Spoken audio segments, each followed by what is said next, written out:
I am delighted on behalf of the Dundee University Review of the Arts magazine, as well as the University of Dundee, to welcome Neil Broadfoot into our interview room here at the 2014 Dundee Literary Festival on today, which is Friday, the 24th of October. Falling Fast, which is on the table there, his debut novel was launched back in May and follows the gripping story of crime journalist Doug McGregor as he chases down story leads involving a convicted rapist and a dramatic possible suicide from atop the Scott Monument in Edinburgh. The book was longlisted for the Dundee International Book Prize last year, so welcome, Neil. Thank you. So, as I've already said, it was launched back in May off the back of the International Book Prize longlisting. What have the last 4 months been like since the launch? Was it like letting a surrogate child go out into the wild? It's been, I get castigated for overusing the word surreal, but that's the only word that really describes it. It's been a surreal, wonderful, crazy journey from being published. From last year, from the book festival last year, to getting the, yes, we want to take this further, to going the road to publication, to being published, to meeting other crime writers, to going to festivals, to coming back here.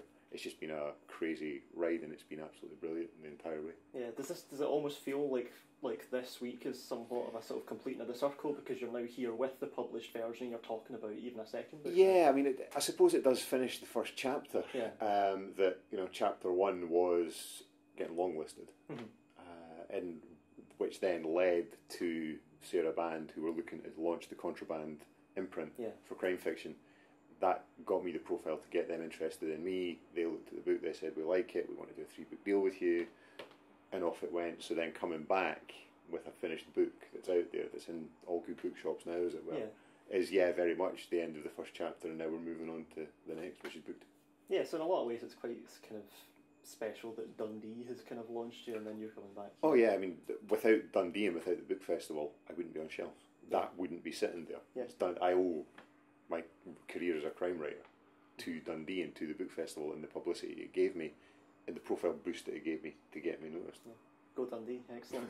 Okay, so if we don't want to just sort of talk about your early career for a bit, sort of leading up to you starting to think about writing fiction. So obviously you have worked for over 15 years in local and national newspapers, sort of working your way up the ranks, as it were. In terms of how you actually approach just writing pieces, is writing fiction for your novel wildly different in the way you approach the non-fiction reporting, or is the deadline the only real difference? Because obviously journalism, you've got this sort of set deadline that you're rushing towards all the time. Well, I suppose it kind of bleeds through, whereas journalism's very much tell the story in the inverted pyramid of storytelling, where you tell the story in the intro and then you go through and repeat, and then you've got the inverted pyramid of the useful stuff down at the bottom, or the repetition down at the bottom, as it were, which the subs can then cut.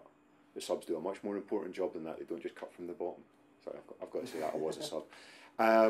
But that kind of pared down, no-nonsense style has kind of seeped into my work.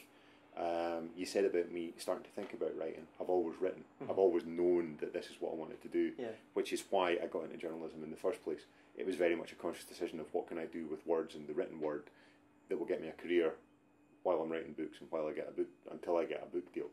Yeah. So it's kind of, you know, they're both two sides of the same coin, if you want to call it that. Yeah, well, I mean, journalism obviously helps you. I think I read sort of a line, I think it was in The Scotsman, where you'd done an interview where you said, you know, you sort of leave ego at the door. Yeah. When you go into journalism, you know, because the editing can be really quite brutal. Does you think that helped a lot? Without a doubt, yeah. I mean, as I said, joking aside, I was a sub-editor, so I've done it from both sides. I've been the reporter, I've been the sub-editor. What that teaches you is, if it serves the story, there's no point in being a prima donna about it. I've known reporters and writers who will remain nameless, who would, if you changed a comma, you get an email back saying, aggressive subbing. Yeah, If it serves something, the more eyes that can see it and the more people can say, have you thought about this, have you thought about that? As long as it's a collaborative process, as long as you can see the benefit of it, then you leave the ego at the door in the editing process. Because at the end of the day, you're both trying to make a better product. Yeah, great. So, sort of a trivia question next. What's the best story you think you've ever dug up? That's pun intended with digging the novel. Oh, the best story I've ever discovered. Although to be fair, I suspect I would have heard about it if you had dug up some dirt on an MSP like there is with Buck in the novel. Well, I've covered See, I went onto the news desk quite quickly. I did regional reporting, and I was doing shifts with Evening News and the Scotsman. Did quite a few good stories there about the Parliament building, about when the expenses scandal kicked off. So we did a lot of coverage on that.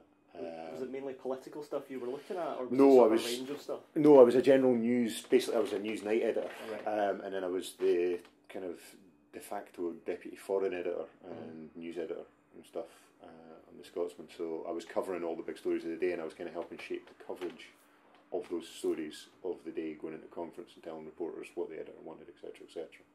So I've covered quite a lot of the big stories, you know, in one form or another.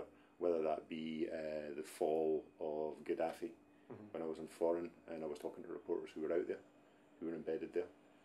Whether it be the expenses scandal, when the story would break every night and then we'd have to find a way to retell the story and find a new line on it. The setting up of the Parliament way back when, death of Donald DURA. You know, all the big kind of things for the last 15 years I've been involved in somewhere along the way in the coverage. I'm not saying I've led the coverage, but I've been in the story, you've been kind of telling the story. And really useful in sort of finding a narrative, both foreign and domestic, things that you're working on. Yeah, okay, so talking a little bit about audience for you, you spoke a little bit obviously in the event downstairs to the audience, like speaking about the novel as well as doing like a reading. For audiences, you, obviously if you're coming from a journalistic background, where it's sort of a given that your readership will be this huge range of people, anywhere from sort of, you know, political advisors to just your average punter. What did you have any preconceptions about what your readership would be for the novel, and did you try and make it sort of as inclusive or accessible as you could, or was it just a case of you write what you know and the audience will come with that? I think it's partly that. I mean, you try and make it accessible, obviously, but I wrote something, as I said in the event, that I hope people would want to read, that was entertaining. I wrote the type of book that I'd like to read, and that has been shaped by the influences, as I said, at the event, Chandler, King, Rankin, Winslow, you name it, all the writers that have come before that have entertained me, and I just distilled that down into something. And I didn't really think, if I write this it'll appeal to this demographic, if I do this it'll appeal to them. I just wrote the story that I wanted to tell, and hopefully with the hope that it would entertain people. Yeah, and you also wrote it using your experience as a journalist, as you said in the event, doing, you know, basing it on the who, what, how, when, why, you know, sort of the basics of storytelling, as it were. So, what about that sort of public event? If you're an author, that's sort of obviously a new thing for you, or at least it's a new thing from being on the author side of it. In some way, you know, you're more used to sitting where I'm sitting, asking questions. Yeah. So does it still feel quite alien to you? Yeah, the Q&A part of it and talking to the audience generally is fine, because that's just an extension of the interview. Yeah. Any good interview is a conversation. It's not like, right, tell me the answer, bang, move on to the next one. It's a conversation and it evolves. An interview always evolves as you go. So that's fine, but the bit about standing up and reading your work, A, this is something that I sat and wrote on my own, and B, having an audience look at you and going, right, go on, impress us, that's a bit and as scary. A mystery novel, obviously, you can, because of the way that crime is usually written, with, you know, the sort of plot twists and things, you can't go way into the end of your novel, maybe the bit that you think is best written, because it will give things away. You need to start, you know, with early on stuff that preferably doesn't give any of the sort of you know, spoilerish things away. So again, going back to this sort of the idea of you getting longlisted at Dundee and seeing the quotes, like the praise for your fiction, it's different from getting a sort of journalistic piece praised, in that it's much more personal, isn't it? Yeah. You know, it's in some ways, you know, it's your choice to have written these things. There's no sort of higher up editor telling you, you know, you will write on this story. Yeah, exactly. For this deadline, you know, and in some ways, just the process of you publishing it or looking to get it published is you saying, you know, this is good enough to be published. This is good enough to be out there on the shelf. Yeah. So, I mean, is that something that you actively thought about? No, I mean, the praise is obviously very welcome and it's very gratifying. But you don't write a book because you think, oh, somebody will say a nice thing about that, or at least I don't think you should. Yeah. You write a book because you want to write a book. You write a book because you want to tell a story. You want to tell a good story, and hopefully people will like it. And on the back of that, the praise will hopefully, as I've been very lucky with Falling Fast, it will come from that. The flip side of that coin, do you read reviews that maybe don't say positive things and then take things from that, or do you try and avoid sort of the reviews completely? I don't let them sway me. I mean, I've kind of read a few of them. I've been very lucky, touch wood, so far that Falling Fast hasn't got that many bad reviews. But you take it on board and you move on. Yeah. Again, that goes back to you leave your ego at the door to an extent. Yeah. Although when I said earlier that it's much more sort of responsibility on you putting your name above this title on the cover. Yeah. It's not, if things go completely pear-shaped, it's not just you that sort of bears the brunt of that. There's at least 3 or 4 people that are always important in getting a novel published. Your editor, your publisher, your agent, whatever. Yeah. So I mean, was that a new process for you, that sort of collaboration and editing, or did it come very naturally because you'd come from journalism? It came very naturally because of the background. Because my editor's actually an ex-journalist as well. So there's this kind of shorthand and so speed there's that common ground there. Yeah, and it's not, as I said before, we're not arguing over things like, well, that comma has to be there because it's integral to the plot. You're not being pedantic about things, sure.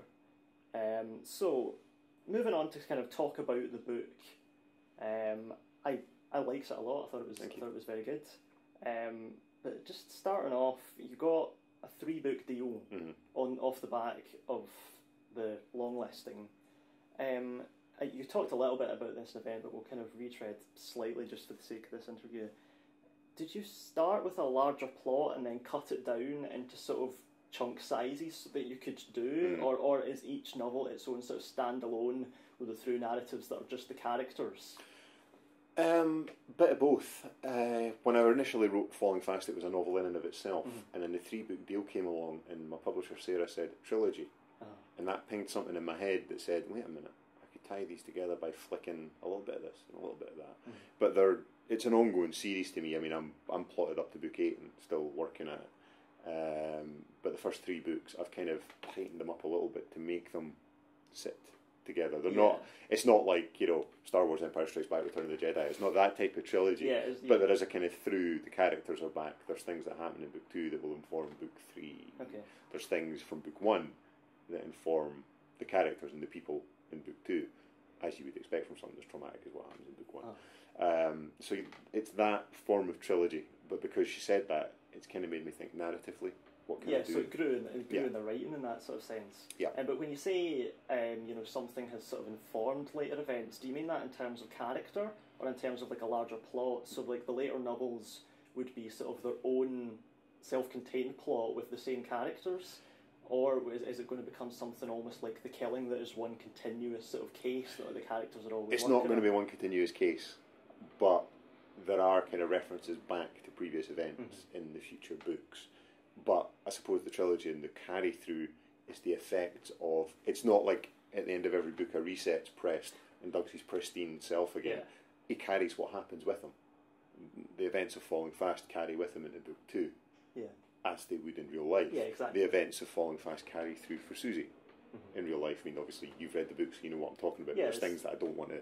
There's spoilers I don't want to give. Yeah, exactly. But the effects of that and the impact of these events are referenced in book 2 and will inform how they respond to situations in book 2. Yeah, it's about being psychologically realistic as much as it is sort of writing more novels, sure. So, setting's quite important, especially for crime, especially in sort of this tartan noir, sort of Scottish crime genre. So why Edinburgh? Was it a personal thing for you? Was it writing about what you know? Yeah, I mean, well, I'm an Edinburgh boy. I worked in Edinburgh. I was raised just outside Edinburgh, a wee place called Bank. It's about 7 miles outside Edinburgh. And I grew up in the city, working in the city and stuff. So it's a town that I know, and it lends itself to crime fiction. Yeah. And I was wandering around looking for something that I could start a book with, to get a book deal, to get published. Finally thinking, right, it's time to stop mucking around here. And I saw the Scott Monument, as I said, I saw the Scott Monument, and I thought about it, and I thought, well, what happens if? And it just kind of... Yeah, I think it's a really sort of common, but quite an interesting tension, taking a place that you are very familiar with and sort of populating it with these fictional people and playing around with all that. It makes it feel quite authentic. Although it's not entirely accurate to say that all of it's set in Edinburgh. There are many excursions, especially with Doug, sort of chasing up stories where he goes out, into sort of the country or the sort of smaller villages, which are much more sort of unseen or unknown than like the Royal Mile or the Parliament building or whatever. So was that always the idea? Was that, to get Doug off the touristy streets to sort of bring this more sort of authentic investigative journalism side to it? I wouldn't say it was a conscious decision. Again, it was driven by the story. I needed Doug to be chasing the story in a location that wasn't central Edinburgh. Yeah. And again, knowing the outlying areas of Lothian and Mid Lothian, East Lothian and West Lothian as I do, it just made sense to me to set it in one of these towns that I know pretty well. Yeah. Or a fictionalised version of these towns, or an amalgamated fictionalised version of these towns. Yeah. So again, it was something that was driven by story rather than an overt, well, I'll be very clever and I'll write a dichotomy of there's small village life, there's big city life. There was never that kind of conscious, I'm going to do that for narrative reasons. It was done to serve the story. Yeah. So I mean, it's Edinburgh is just a familiar place where this story happens. Yeah. It's there. You mentioned in the event Ian Rankin, and obviously you think Edinburgh, you think crime. Most people come up with Rebus. So was that somewhere in the back of your mind that you just tried to sort of completely ignore that? When I'm writing the story, I'm not thinking about that. That was just writing the story. I was writing my story, and I'm aware of these things, but they don't influence what I do when I'm working. Sure. So since we are, this is where I start to sort of, as an English student, pick into bits of the novel, right? And I can't quite stop myself. Since we're sitting in the university building right now, we're sitting in the English department. There's a section early on which is from Susie's point of view, where she says something along the lines of enjoying having studied English at uni, but she really sort of hated the format and the sort of overbearing lecturers. Is that completely fictional? Is that just from her point of view and what you thought she would think as a character? Because obviously she's made this slightly sideways choice to go from studying English to go into police work. Or is there a little bit of you in that? Is that you sort of bringing opinions to the surface? No, that's her. I was looking for a character that, as was said in the event, you don't want characters who are cookie cutter, the woman sympathetic, the guy's growly and nasty with a heart of gold, and you don't want that. I wanted an authentic, genuine character, and it just developed very organically. Whether I was subconsciously exercising some kind of opinion, I don't know. I don't think so. It was just a character thing. Yeah, because I mean, as an English student, I just read that and think, I wonder. Yeah, it wasn't a conscious decision that I was kicking against my own education. It was just it was something that felt natural for the character, so I put it in. Yeah, well, I mean, Susie's quite an interesting case because she's got this sort of slightly psychologically buried past that she doesn't want to particularly approach. Yeah. And Doug's past is almost a complete mystery. Is that something that you'll go on to sort of explore? Book 2 is involved, without saying too much to give too much away. Yeah, sure. It's involved with looking back at what made Doug, not his parents and stuff, but who made him and who helped him become the journalist that he is. Yeah, because I mean, if you start off with thinking about Falling Fast as who, and Doug is probably the main character, then why is he there? One of the first points that you usually get in a novel is the past of that character and where they come from and why. But Doug, you just sort of get this straight into the story and this real sort of narrative drive. Yeah. And he and Susie and their relationship really drives the novel forward. So was there ever a point in writing it where Doug had this past stuff and you sort of cut it and put it into book 2? No, it was always, I had him in my head as an informed. I mean, I allude to his past. I allude to his upbringing and stuff. Yeah. In book 1. Yeah, it's not like expand it's just a on huge that blank space. In book 2. But no, it was always, I wanted to keep it going. I wanted to keep the narrative drive going. So that was, it's all about it was kind of like sketching it out and then move on. Yeah, sure. The actual dialogue as well is in some places, very funny, but also quite interesting just in the way that it's written, because it's sort of, the written dialogue sort of represents dialects and pronunciation. Yeah. So instead of saying where are you get where are you Aye. at some places. So was that something that you really thought about, sort of representing the guttural aspects of pronunciation particularly? Not really. Again, it's just you hear the characters and you hear that's the way they speak and you write it. It's not again, that would be to ascribe too much intelligence to my writing. I suppose that I'd sit down and I'd sit and kind of think, right, I will write this. And be entirely self-aware of no, what you're doing. It just goes. The characters say that, so it serves the character, it serves the plot, it serves the authenticity of the story. that's why it gets. Do you think that authenticity comes from what you were talking about in the event, that writing is a sort of organic process? I'd say so, yeah, especially if you're writing what you know. Yeah. Do you think overthinking things can sort of break up, especially something like this that has got a real narrative drive? Do you think you can't overthink things and just... Best advice, I can't remember where the quote actually comes from, but it was said, if you're always going to wait for the perfect moment, or if you're always going to try and get things perfect before you start, you'll never start. Just get started. Yeah. Just get writing.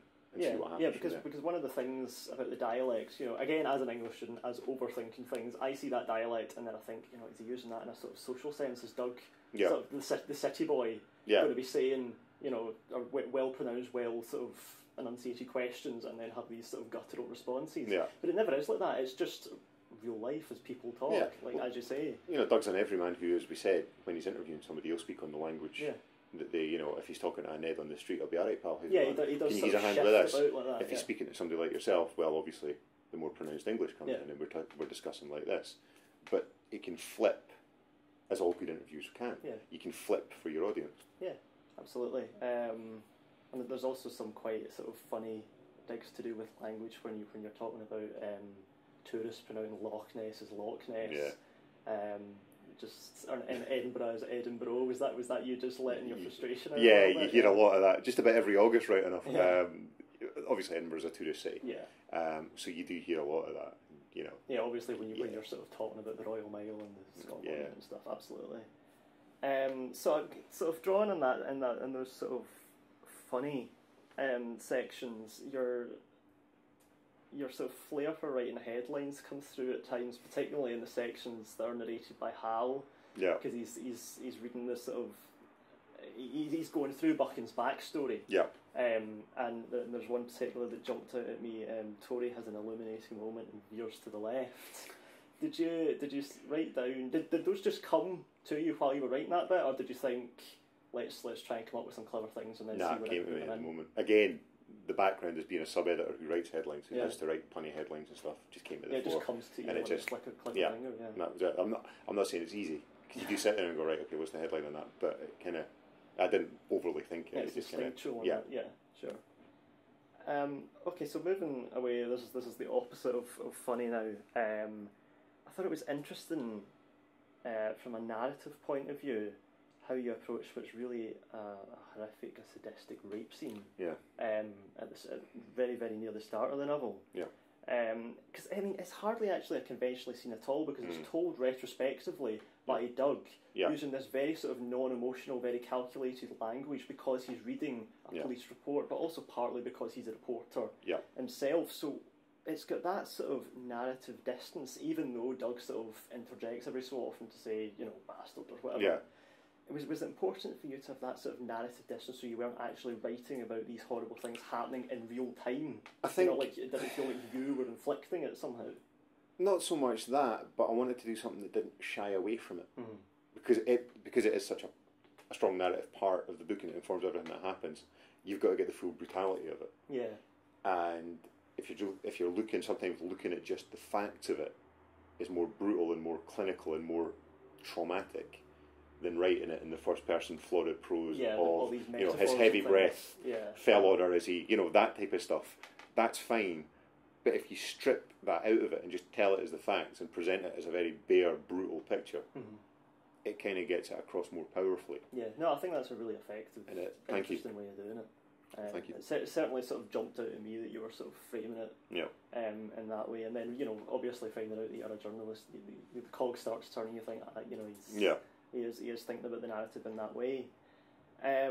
Of course, after you've sort of imparted all that information to the reader in the way that you do, one of the most remarkable choices that you make is then to introduce Derek as a point of view character, if you like. Yeah. So, he is monstrous, but as I said in my review of the novel, he's this sort of very self-aware human monster. He's not this sort of larger than life American serial killer type who is a sociopath or whatever. So was he the hardest to write about from that point of view, considering the past that he'd done and considering that he was self-aware enough to regret it deeply? Or would someone, or would like really, really sadistic personalities like Charlie or even Buchan later on, are they harder to write about? I wouldn't say they were hard, as long as you understand the motivations for them. As long as you know why they're doing what they're doing. As you say, Derek's a deeply flawed human being, but he's not all bad. Yeah. I'm not excusing for 1 second, but as you said, he's self-aware. He does what he does without giving anything away for a very specific reason. Yeah. And he does when he gets hounded out of the city or the town that he's in and back to the city. He does what he does for what we know to be completely monstrous motives, but makes sense in his head. Yeah, it's about... In his head, it's not all bad. He's doing the right thing for completely the wrong reason, or sorry, the wrong thing for the right reasons to him. That, so as long as you understand the motivations of the character, no matter how monstrous and perverted they may be, you can write them. Yeah, so just sort of representing accurately, like putting yourself psychologically into his shoes. Yeah. You know, I mean, what you said there was quite interesting. Was, you know, like not excusing what he did for a second. That's almost like paraphrasing Sam McGinty's dad's explanation or sort of justification of why he still can't quite let go of his son. I thought that was one of the most sort of emotionally interesting parts of the book, where Sam sort of is torn between how does he react to Derek. He's almost threatened physically by Derek, but he can't quite let go of the sort of paternal instinct. Yeah. Was Sam sort of psychologically one of the most interesting? Because he's not a major character. He just sort of comes in really key points. Yeah, but Sam is the kind of, he's the collateral damage of Derek's life. Yeah. Him and Rita, they are the living embodiment. Derek's done the crime, they're doing the time. They're under siege by reporters. They are the guy who he walks into the pub and everybody knows, Chris, that's Derek McGinty's dad. So they're the embodiment of everything has consequences. Yeah. And for Derek, it's almost the ripple effect. He has very immediate, very visceral consequences, but that ripples out to affect the lives of, and trying to show that is what I was trying to do with it. Yeah, and Sam's in this very, very hard position where he is sort of caught between Derek and the press, as you say, but he's also in this sort of protective position in front of Rita because she has completely lost it. Exactly. Yeah. So sort of going on to talk, Doug and Susie is the most in-depth. It's the relationship, as we've already said, that drives on the narrative. Really, they're sort of mutual playing off of each other and trading favours, and all that kind of stuff. So I mean, it's really a professional relationship which has sort of grown and then spilled over to them just becoming sort of friends in a social sense. So there's always that tension at the centre of the relationship. Were you sort of interested to explore that sort of police journalist sort of two sides of the same coin? Kind of, but I think it was more the human relationship that I was going for, that they are on two sides of the same coin, as it were. So there's always that natural suspicion between, okay, we're friends, but, and as you see in the book, as you see in the book, there are times when Doug maybe doesn't quite get it quite right, and there are times when Susie lets him know he doesn't get it right. So yeah, that was what I wanted to explore, the kind of the boundaries that friendship could have, and where the tensions would come in because they were both working on the same case from very, very different points of view. Yeah, it does bring in this really sort of interesting part, as you mentioned, where Doug sort of prints first and then asks for forgiveness later. Yeah. Where the professional sort of completely overrides his friendship, even as bad as he comes to feel about it.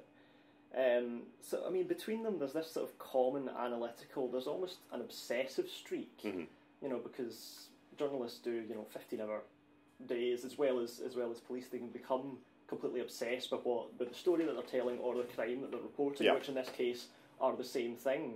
Psychologically, again, was that one of the things that you kind of wanted to explore, as not as necessarily people, but as their occupations, as drawing people who are the same into those occupations? Because Susie thinks about what kind of detective Doug would make at points. I don't think it was an overt decision, but it's something that's bled through, because as you say, journalists have a certain type of mind, or were trained to have a certain type of mind, or to look at things in a certain way. Police are trained to look at things in a certain type of way. With my background as a journalist, it's only natural that I would look at that, and that would inform how these characters are. Yeah, sure. So it's kind of, again, it's going back to that two sides of the same coin. Okay, so let's talk Hal for a minute. I've already sort of mentioned him, but again, I think you're quite clever with Hal in that he's not just a happily married gay guy by coincidence, because some writers sort of try to bring in, you know, sort of diverse characters to make it seem like they have like a social consciousness on their novel that isn't particularly there beyond the surface. But what you do with Hal is that he could only be in the story because he is gay, because the Tories have actually handpicked him to be their PR guy. I mean, he might be the best man for the job, but that's not really why they've chosen him. They've chosen him for this PR spin. So I mean, there's you can sort of hand off the blame, if there is any sort of narrative blame of him being gay, just because he couldn't be in the narrative otherwise. Yes. So was that something that you wanted to twist in that way, so he wasn't just there by coincidence? Well, I mean, that's part of the drive, that he's not there by coincidence, that he is very good at what he does, and he does have a kind of certain lifestyle that fits what they want to try and get, and it helps the story, or it helps the presentation of the story. But to me, on a more personal level, the fact that he's gay is incidental. He's a happily married man who's got a kid. Yeah. That's it. The fact that others would see him in a different light and use that to service their own ends, well, there are people like that in the world. Yeah. You know. Yeah, it's very apt, especially when you've got him representing Buchan, who is this very outspoken sort of traditionalist, far-right Tory, you know, who sees marriage as this sort of, as gay marriage as this sort of erosion of traditional values or whatever have you. You know, there are those kind of almost sardonic opinions that sort of come to the surface every so often, that you express. What do you think, sort of describing yourself politically, if I were to ask you politically, how would you describe yourself? Is that something that you're actually willing to answer directly, or do you think it gets in the way of telling the story? It gets in the way of telling the story, and B, I can't. Because my day job means that I'm not allowed to. I'm politically neutral. That's why I phrased it that way. Yeah. So there you go. But sort of digging further into that, Tartan Noir, as I already mentioned, this sort of genre of Scottish crime writing. Yeah.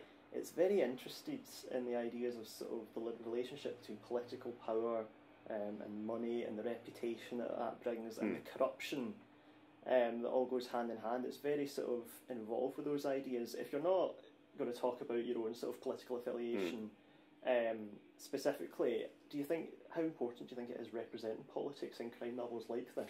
Well, crime novels and crime tartan noir, as it's called, is of its time. It's a reflection of society as it is just now, given where we are, and given the referendum was only a month ago, and given the build-up of the last 2-3 years before that. It's only natural that that would seep into the fiction. People who are doing, contemporary fiction, it's only natural that they would reflect current events, and the biggest current event in political life for the last generation has been the referendum. Yeah. So that's raised a political awareness to a level that it's not been at. The engagement in that alone as a political exercise, as an exercise in political engagement, is like nothing we've ever seen. So it's only natural that that would bleed through into references in people writing. Yeah, that's sure. It makes absolute sense. You know, you're not sort of scared for the novel to become dated anyway, because it is of its time. Exactly. And it's proud to be of its time, so that when you mention this referendum and you read this, 30 years from now, it's not going to be this sort of horribly dated thing in the way that maybe a film would be if it was trying to represent the future. Yeah, exactly. Yeah. So going back to this sort of, you don't want to talk about your sort of specific political affiliation, but the idea that it sort of gets in the way of telling a narrative that is so involved about politics. A lot of authors, some authors are very sort of emphatic about their opinions of their own stuff. So you've got people like Alan Moore coming out and saying, this is about anarchy versus fascism. This is the way to think about this, and framing it in that way that it's very hard for the reader to come to their own sort of unique interpretation of it. And then you've got other people like Philip Pullman who don't commit at all to sort of very concrete assertions about what is in their novels. He likes to just be sort of quite vague and nudge readers in a direction, but not sort of create these sort of Alan Moore-esque, this is what this is about. Do you think that that's important when you're talking about politics, just to have this sort of fairly open relationship? Yeah, I think again, going back to what we say, comment on it lightly and let the readers make their own decision. That's democracy at the end of the day. Yeah. Well, that's what Coleman calls it. He calls it the democracy of reading. Yeah, exactly. So that's it. Just leave it at that. Give people the information, and then let them take from it as they will. You know, the interpretation that they take from it is for them. Yeah. And if they get something out of it, all to the better. Yeah, exactly. I think that's a really sort of... It's really a key difference between fiction and non-fiction, is that fiction is actively trying to sort of provoke these reactions from the reader, get them to amalgamate all these story ideas in their own unique way. So just sort of backtracking a bit, I missed a bit about Hal, and I was talking earlier about Susie and our English degree, and those opinions coming to the surfaces, which it was just the fictional character. When Hal sort of offers opinions, say about the Parliament building, he says the Parliament building's one of the ugliest buildings that he's ever seen. Are those sort of direct character opinions coming from you, or again is that sort of through the character and it's what the character thinks, not necessarily? Again, it's what the character thinks, because he's a guy from down south who's come up and he's confronted, you know, down south is Westminster and that's the way politics is done, and he comes up and he's confronted by this uber modern building, which looks like an organic structure, a sculpture, especially when you look at it from Arthur's Seat. So he's confronted by that, and it's so far out of his frame of reference, he goes, you know, what is that? But that's the character's view, it isn't mine. It's, you know, that's something that I thought, if you took a guy from London, from what he knows, you brought him up here and you stuck him in front of that and said, right, that's our Parliament, what would that guy, whose entire frame of reference is this, what would you make of that? Yeah, no, great stuff. I think the novel really, it works very, very well on the personal level. You know, it's about, you know, the characters, and yes, it's also about the plot and the story, but the plot and the narrative drive is all there to sort of give you little inklings about characters. And as you go on, you know, you've talked about you'll be examining Doug's past. Hopefully, that, you know, that'll sort of continue. But looking sort of explicitly beyond Falling Fast now, you are still working as a communications officer for the Scottish Government. Is fiction going to become this full-time thing for you ever, do you think? I would hope so. That's obviously the dream, but the realities are it's a very competitive market out there. Getting a deal that's big enough that allows you to write full-time, or getting the royalties to such an extent, or getting the foreign rights, or getting the TV deal or whatever, that's away in the future. At the moment, I'm just enjoying the fact that I'm writing work that people seem to be enjoying, that I've got another book coming out, and I've got another book beyond that. Because this is the culmination of, as I say in the book, it's from a grant. This is the culmination of a promise I made 25 years ago. That is an end in and of itself, and the fact is that I said it in the event, don't ever lose sight of the fact that yes, it's a job, but it's a job that you're incredibly privileged to do, to sit down and write and do what you love and write, and then it gets published. See, I think you're maybe slightly more prepared to think about it overtly as a job, because I noticed Nicola White in the event downstairs said that she didn't want to think about writing as a sort of job, as like a 9 to 5, but because you are used to writing to deadline, doing the whole journalistic thing, is if you were ever to sort of make that transition between working 9 to 5 somewhere else for other people and then writing on a full-time basis, would that be a hard transition for you, do you think? Or would you approach it in that 9 to 5 way? No, I don't think so. I think there'd be a kind of, you'd go off reservation, go, yes, I'm free, yes. But then there would be a recalibration to, you know, it's a job, but this is going to sound trite, it's a job, but it never feels like work. Well, I mean, that's the dream for everyone, really, isn't it? Absolutely. I mean, obviously, authors, it's a little bit of a cliche. Authors always talk about structure and, you know, being flexible, but having like a sense of discipline as well. So, but I mean, that's something that's sort of hammered into you when you're sort of editing stuff and looking at all at the sort of journalistic side of it. So, I mean, as I said, novel was great. I you know, wish you all the best for the future. And it's thank you for your time. It's been a great interview. So Thank you. thanks. Cheers.